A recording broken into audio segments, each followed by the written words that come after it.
Hi, it's Ian Westerman from EssentialTennis.com. Welcome to video 3 of 3 in a series all about the split step, something that many recreational players kind of poo-poo and they don't really focus on it. They never make it a habit. They think it's something that's trivial, but it's incredibly important.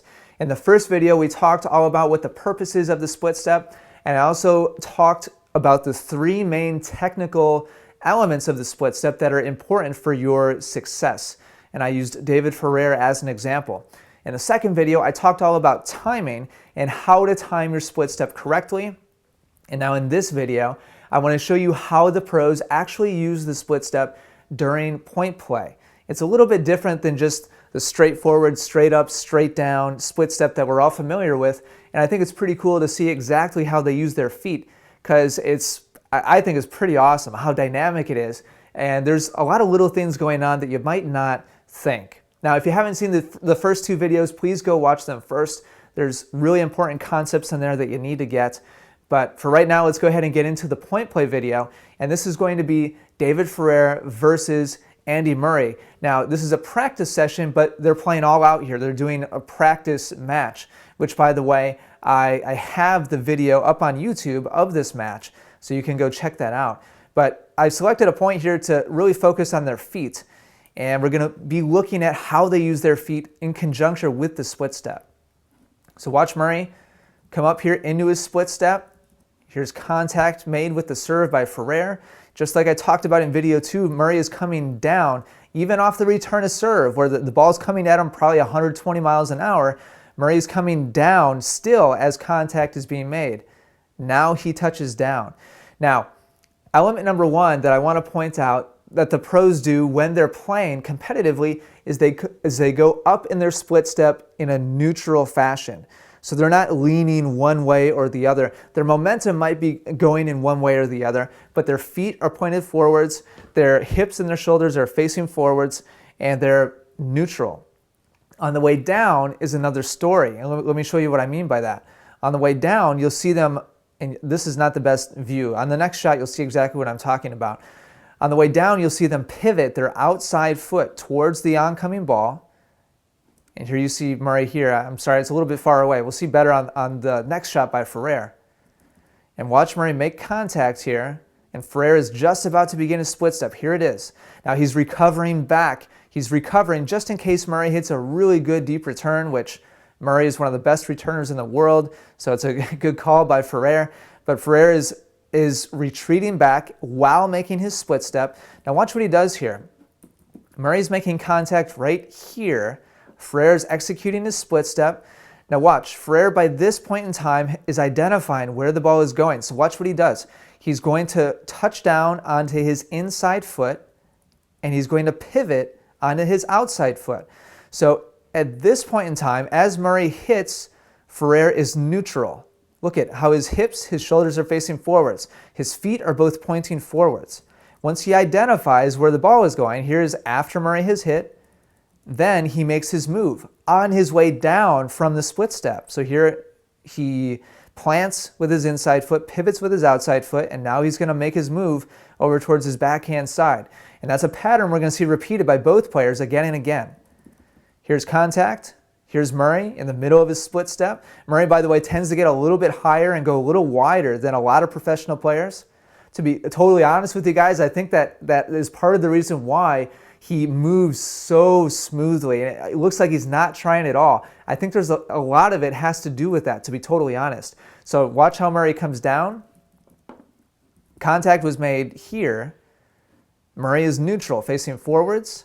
Now watch, Murray's going to identify that the ball is coming cross court. Look, he touches down first on his inside foot. And look, he pivots onto his outside foot. Pretty cool, huh? How he makes that transition. Now watch Ferrer come back. Now look, he's neutral here. Even though this entire side of the court is open, he's neutral. He knows that Murray has to change direction and hit the low percentage shot down the line in order to hit a winner here. So Ferrer's going to remain neutral, and this is actually his split step here. His feet are pointing forwards, his hips and his shoulders are facing forwards. Here Murray is making contact right here.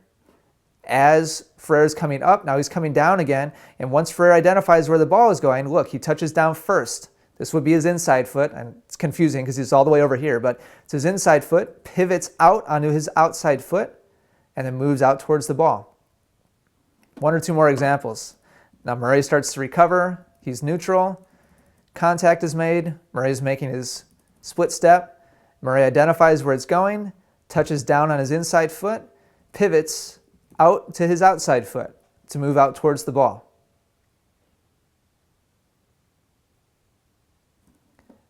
Now here's Ferrer, contact being made right here by Murray. This is the split step. He identifies where the ball is going, touches down first on the inside foot, pivots onto the outside foot. Contact. Now, here, good. I actually forgot that I threw this in here. So Ferrer is about to make contact, and we'll see here that Murray is breaking the rule. He's crossing over at this point in time. He's not neutral. And here's the reason why. Murray went down the line on this last shot. Ferrer has an outside ball with a cross-court open court.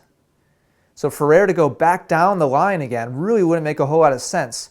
Following the directionals, cross-court would be the way to go. Murray sees that. He understands the situation. And so he's going to break away from being neutral here. And he's going to make an educated guess that this next shot is going to the open court, cross-court. So he crossed over at that point, and he was correct. Okay? So I think that's fascinating, seeing that pattern over and over again.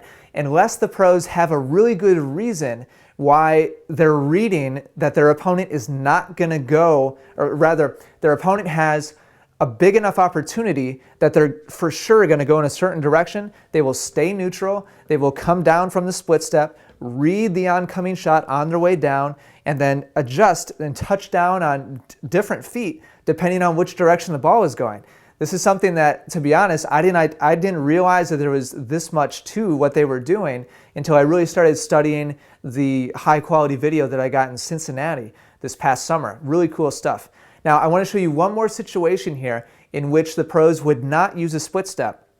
A second ago, we saw Murray break the rules and not be neutral and just start crossing over and immediately covering the cross-court angle from Ferrer. Now we're going to look at a little bit different situation, and Ferrer is going to show us a situation where he would not use a split step. So here we have Andy Murray getting ready to serve.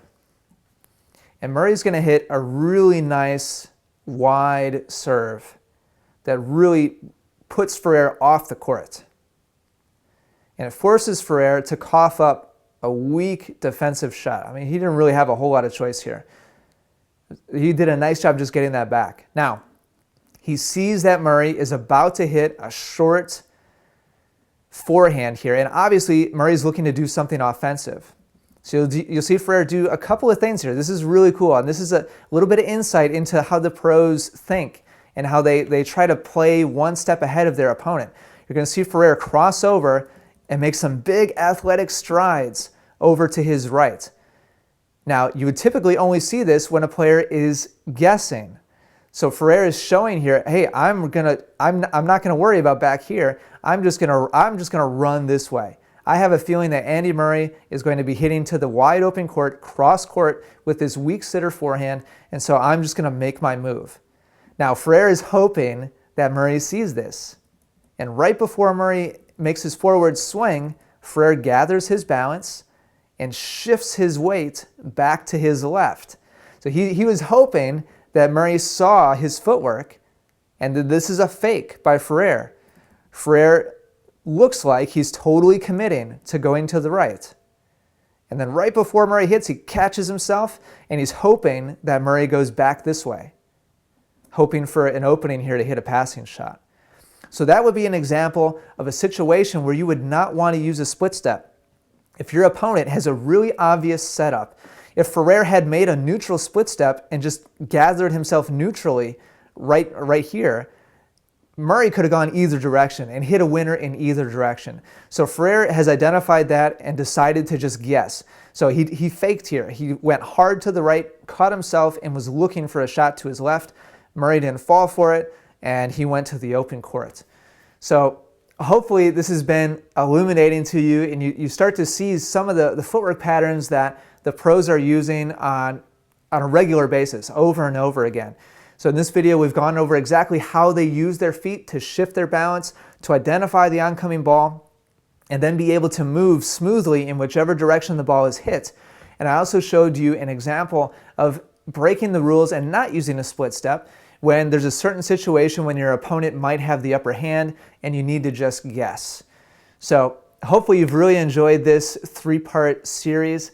I've really enjoyed bringing this information to you. I think this is really cool stuff, and I'm going to do my best to continue kind of extrapolating some of these cool little things that the pros are doing and showing all of you at home so that you can start to implement some of these things as well. So thank you so much for watching. If you have any comments or questions, please leave those right below this video, and I look forward to talking to you again soon. Want to serve more like the pros? Find out how as I compare Federer, Nadal, and Djokovic during my free 5-video course. Get it now at freeservecourse.com. That's freeservecourse.com.